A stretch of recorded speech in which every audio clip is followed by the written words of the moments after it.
morning. Good morning. This is Mount Pleasant United Methodist Church, located in Brunswick, Ohio, right at the intersection of Laurel Road and 130th Street.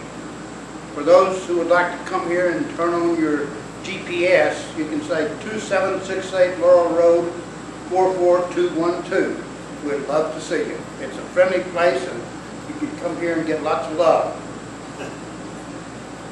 Thank you very much. The name of the sermon I've prepared for today is called The Home Field Advantage. I got this title from a sermon someone else had on the internet. I'm not giving his sermon, but I thought the title was very interesting. You know, I played football as a high school student. I played center on defense, right over the center. And my job was to make that center so nervous he would lose the ball and fumble. And that worked out pretty good sometimes. Sometimes I said things that were threatening, things that umpires, the referee couldn't hear, but it worked. And I got to thinking, what is the home field advantage? What advantage do you have by playing your game at home? And so I got to thinking about those days playing football. In our little town of about 2,500 in small Texas town, football is really one of the main social occasions of the entire town. On Friday night, when the lights come on, everybody is down there, except Jargo Holloway, who was our constable. He had his old red pickup, and he kept driving around town. Somebody said, "Why don't you come to the football game, Jargo?" He said, "There's nobody down here. They'll steal the place blind if I'm not driving around." And that's the way we did it. But that town was highly supportive of football. If you played football, particularly if you were a letterman with a big green and white jacket, you were the center of attention. On Saturday morning, you go to the barber shop. A lot of us did because we wanted the attention. They praised you. Well, if you'd fumbled or something like that, maybe you didn't come, but you know, because that would also be recognized. We even had on Friday nights after the football game, they had in the high school cafeteria a free supper for us. I remember the tuna fish sandwiches to this day because I like tuna fish, and I grew up in a poor family, so we couldn't afford tuna fish, so I love tuna fish sandwiches on Friday night. On Thursday, before the ball game, on Friday, they gave us green ribbons, and the cheerleaders, dressed in their cheerleader uniform, came and pinned those green and white ribbons on the football players. So it's sort of a nice occasion. And then after that, we all marched to downtown, and we had a big pep rally. So we got a lot of support. Everyone knew your name. In fact, if you went to the barber shop, the entire south wall had pictures of every football team, a group picture of every football team, going back as far back as photography almost, you know, at least for 30 years. And you could see the faces up there, and you could see people that you knew elsewhere in town who had been football players. I remember two big guards that I knew very well, Clyde Andrews and Bill Franklin. These guys were so big and so strong they could pick up a car front and back and move it over. And they were our tackles on that team, and everybody knew their name. So you felt cheered on. When you played football, when you had the home field advantage, you knew in the stand your parents were probably there, and a lot of other people were there. And when you made a first down, you could hear the crowd roar. You didn't ever hear boos unless people didn't boo back in those days. But you knew, you felt supported. You knew that your efforts were appreciated. On the other hand, we sometimes had games away from Currents, our little town of Currents. We had to take a big bus, and Coach required us all to ride the bus. to get to that team. Sometimes it wasn't so far, sometimes it was only 20 miles. But when we played Wilmer Hutchins up near Dallas, it was an hour drive in that bus. And we were maybe tired out. And it wasn't that much fun riding a bus. And there weren't going to be that many cheers from the bleachers because not every parent could attend and not every fan could attend. And Wilmer Hutchins particularly was a tough school, and sometimes they did boo. And sometimes after the game, you didn't hear that many cheers for you when you were on the team. And after the game, when you went to the bus, that was a rough school. Sometimes they threw tomatoes and things at us as we were getting on the bus. And Coach Phillips told us, whatever they do, you don't react. Just get on the bus and we're going to get out of there. Years later, I said to him, to Coach Phillips, after I was grown and he was still around town, I said, Coach Phillips, I always thought how wonderful it was that you were very peaceful and you taught us never to always turn our cheek when we're up at Wilmer Hutchins. He said something to me I never forget. He said, you know, I'm not peaceful at all, but that's a rough group. If you guys had retaliated, you would have got whipped real bad.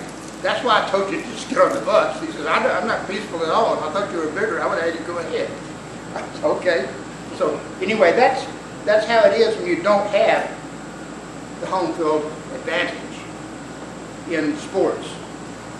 There's also, to take this analogy a step further, we can also have the hometown advantage or not have the hometown advantage in our Christian faith. We had the hometown advantage in our Christian faith in this little town. We had 3 or 4 major churches, and on Sunday morning, most people were in church. It may not have been quite as good attendance as the Friday night football game, but still good attendance. Then on Wednesday night we had prayer meeting, and then on Sunday night we had a second service. We always had 2 services, and the evening was never quite as fully attended as the morning, but still it was a full service. And we had, for each of those, we had Sunday school in the morning, Sunday school from 9 to 10, service from 9:30 to 10:30, service from 10:30 till sometimes 1 or 2 o'clock. Mother got to worried about the roast getting overcooked for some of these services. It was a service in full. We had a full service. And we had both the Sunday school and the church, and everybody was expected to attend. And the same thing in the evening. We had something called training union, which was like evening Sunday school. And we were supposed to attend that too.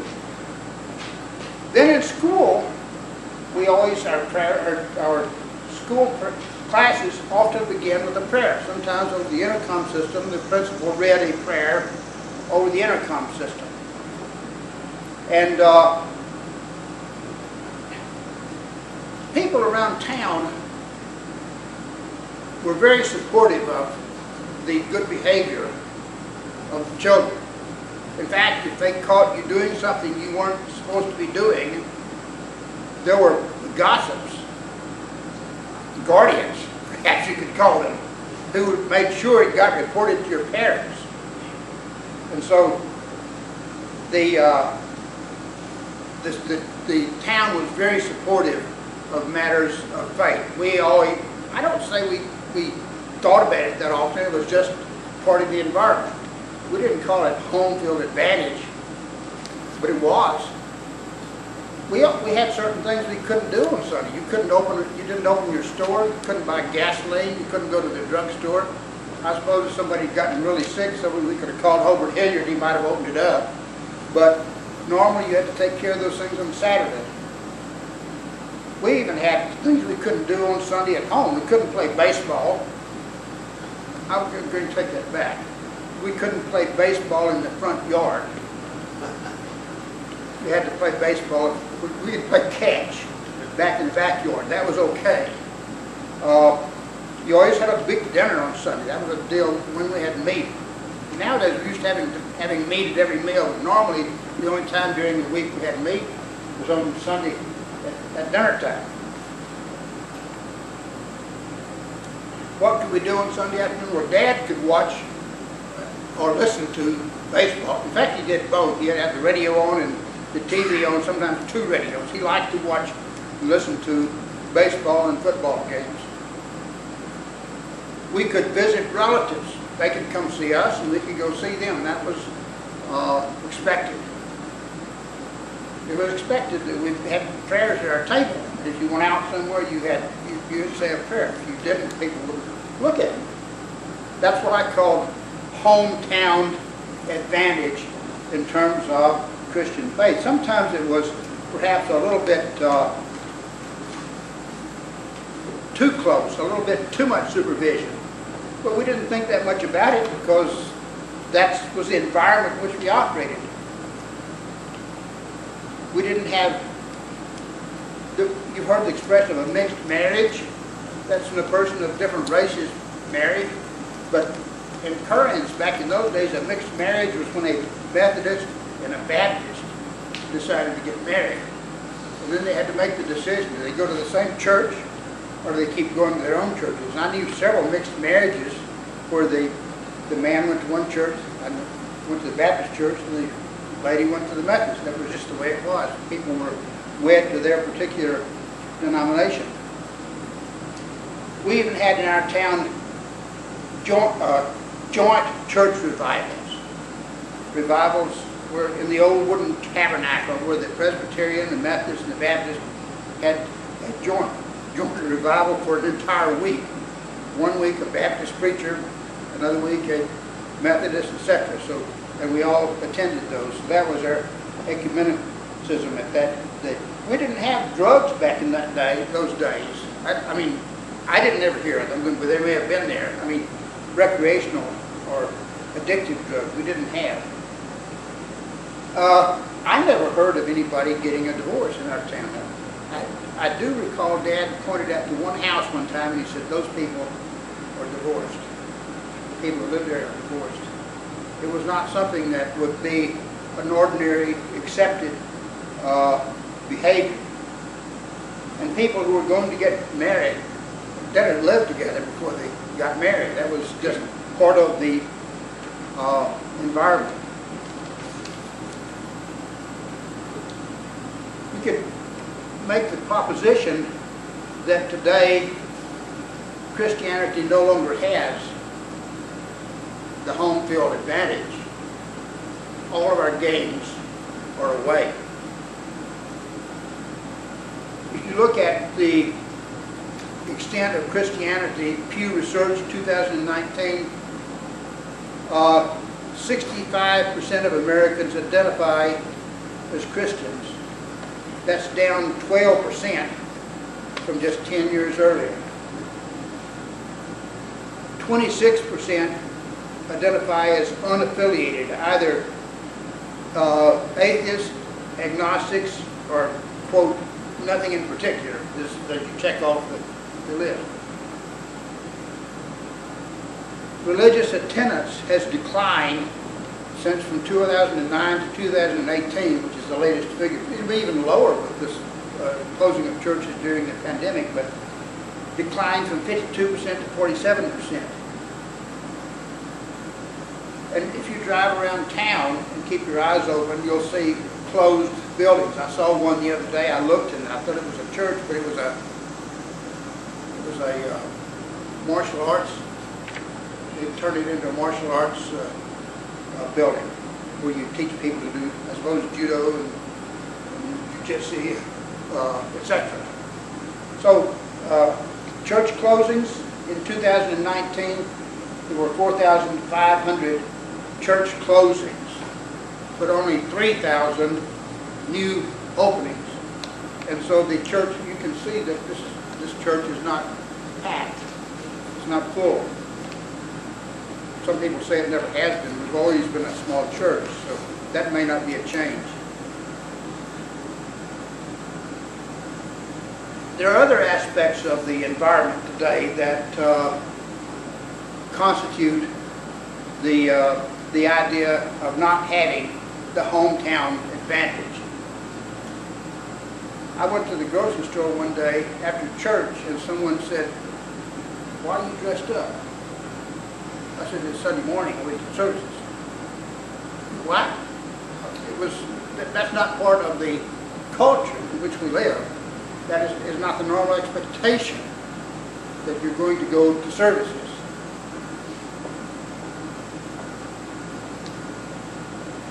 Behaviors in several different areas are quite different. In marriage, divorce is much more common, accepted, I would say, even. I have been through divorce. I understand this. Our culture accepts it. An earlier culture might not have accepted it. We're not suggesting that divorce is necessarily always good or always bad. We're just simply saying there's much more tolerance for divorce in our culture today. Abortion.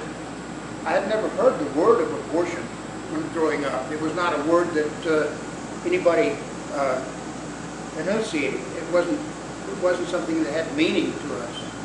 But nowadays, abortion is quite common. The number of abortions since in this century, since 2001, is almost 1 million.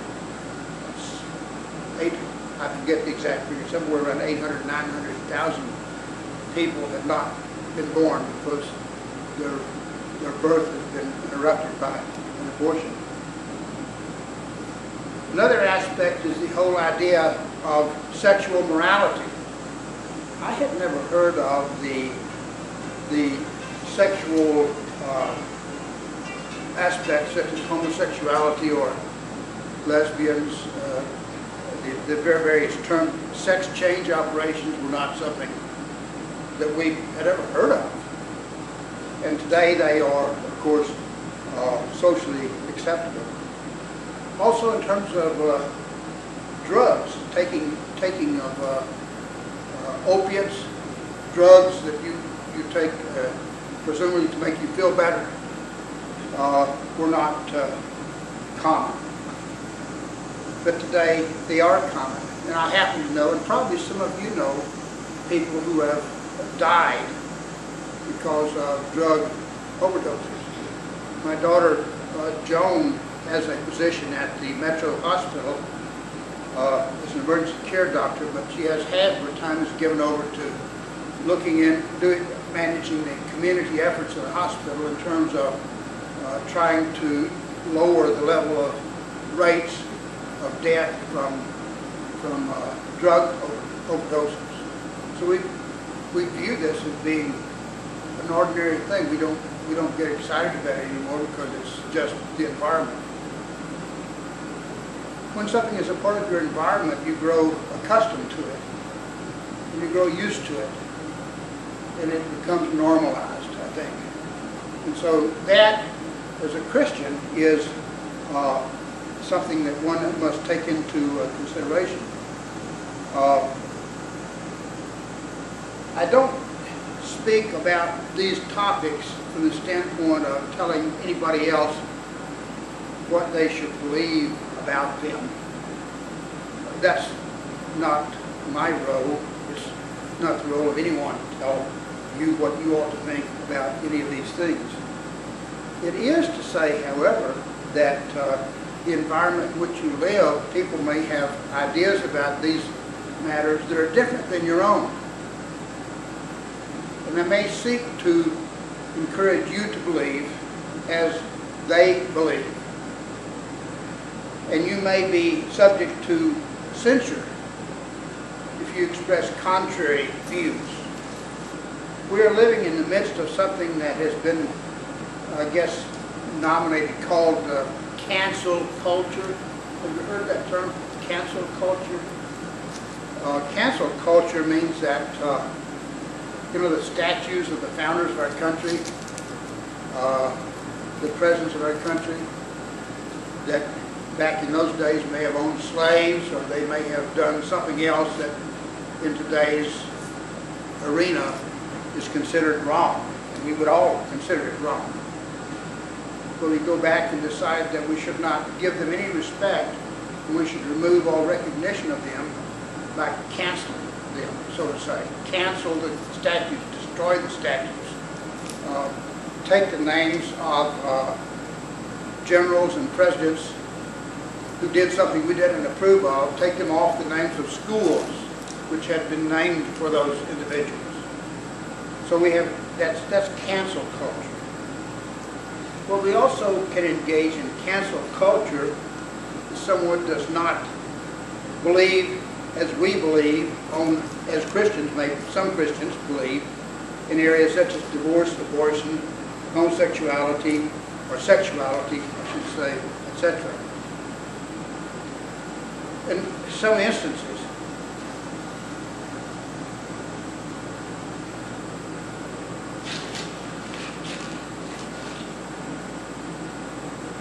a Masterpiece Cake Shop in Colorado was sued under state law because they refused to make a wedding cake for a homosexual couple's marriage. It was a large fine which would have put them out of business, but apparently they attracted so much attention that somebody set up a Google-con, and there's a way you can, I don't know exactly how it works, but they got enough money to pay the fine and apparently to stay in business. Ultimately, the U.S. Supreme Court vacated that ruling and stated that this was an unconstitutional infringement upon their freedom of speech.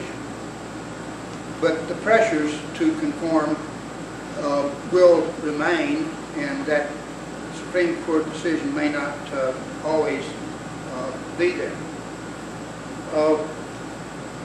Abortion, some extreme positions include things such as abortion up to the moment of birth, sometimes called partial birth abortion, where you just bring the child's head out of the mother's body and then you crush it with clamps. It's called partial birth abortion. And those who support abortion do not wish to end that practice because they feel that's a slippery slope and that eventually all abortion might be banned. It's not our purpose to say that this is right or wrong. I think that's something anybody in their own mind is perfectly capable of deciding. However, it's a part of the proposition that we don't have the home field advantage anymore.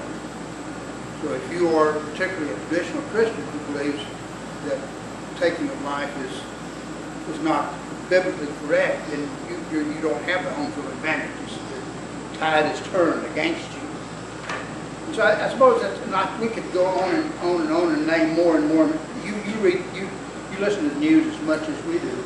There is a book that I had read. It's kind of a terrifying book. It's called The Criminalization of Christianity. And it points out the number of occasions that Christians who thought they were simply following their faith have been penalized. Some in this country, a number of them in Canada and Sweden. Sweden and Canada being two countries that have advanced most along this road. In Sweden, a minister, I think it was a Church of Christ minister in Sweden, simply read the 4 verses that you probably know from the Bible which condemn homosexuality. He didn't even kind of just read them. He received 6 months in prison for disobeying a law in Sweden that forbids insulting or discriminating against homosexuals. So in some countries, certain behaviors have become illegal. It's not yet illegal to campaign in favor of the right to life in this country, but it is. But there are local ordinances that forbid marching in front, demonstrating in front of a an abortion clinic, we try to counsel those who are coming for abortion that there are other options. And so the more effort is made to try to express opinions against abortion, the more likely it is that some actions will be taken. So let's skip over trying to name these hideous examples. I don't think that's necessarily fruitful, and some people can argue, and I think perhaps rightly, that that is divisive, because we do have different thoughts about these matters. The question, I think, really becomes a larger one, and it's expressed in more general terms of how do we as Christians live in a world where we do not have the home field advantage. There are some positions you can take. One, you could object loudly and fight the issue legally. If you don't want to bake that cake, you can hire a lawyer and fight it. That's what they did in Colorado. It's got all the way to the Supreme Court. They fought it and won.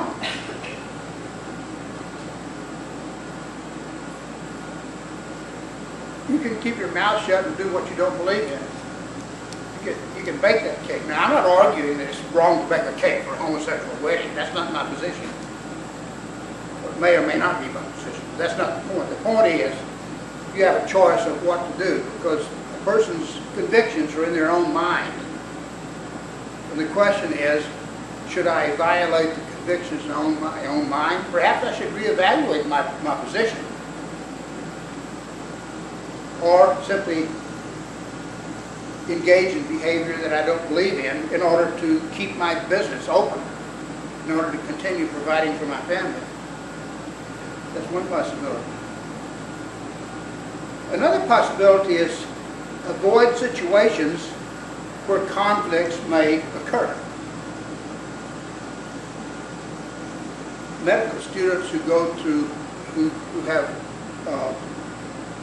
clinical practice may be required to participate in an abortion. Not all medical schools, but some require that.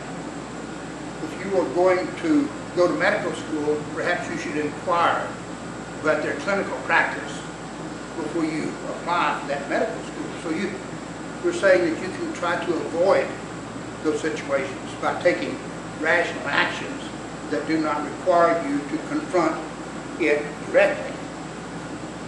And that's true of drugs and sexuality issues and so forth.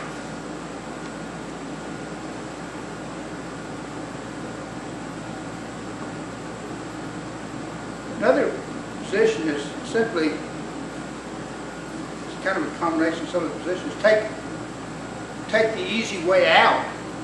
Decide how you can avoid conflicts. Don't talk about the issue. You can't pretend it doesn't exist, but you can remove yourself from the situation. You can avoid associating with people that think it's an important issue. You see, you can, if you're a Christian and you go to church, you can comfort yourself by saying, I will pray for these issues, that God may help resolve these things. So there are several approaches that could be taken, and they may be appropriate for different issues, for different people, different times. But I think the important overriding message I would say is think about the issue. Don't ignore conflicts between